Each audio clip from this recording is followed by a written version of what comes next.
There's one guy who texted me and he was like, oh, my favorite character is this Gennard. He's so awesome. And I was like, shoot, he dies in like the next chapter. I was like, what chapter are you on? He's like, chapter 3. And I'm like, okay.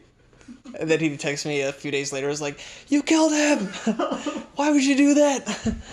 If a sad part makes someone sad, or if like there's an emotional scene where two characters reunite and someone's like, oh, I loved that. It makes me feel so good.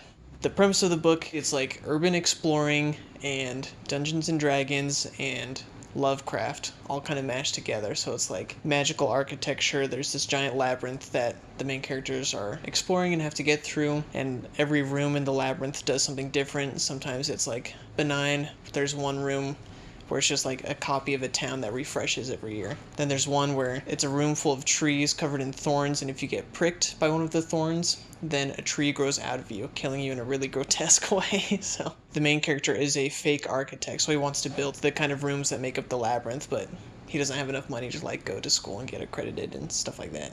The way I came up with the magic system is kind of funny. I saw a meme, actually, and the meme was me running to the living room when a robber breaks in so that he can't kill me.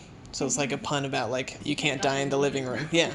I was like, okay, that'd be cool if there was like a room that you couldn't die in. And so it kind of branched off from there. Like, when you go inside a room, different things can happen. And the King's Labyrinth, the first draft took about 6 months. And then every subsequent draft took less. And now I'm writing the second one, which is tentatively going to be called Torch and Vessel. What I hope people get out of my work is all the characters go through really hard things, but the architecture itself is described as being beautiful, and hoping that people can kind of get the feeling that even when like they go through some awful things, that there's still like beauty in the world.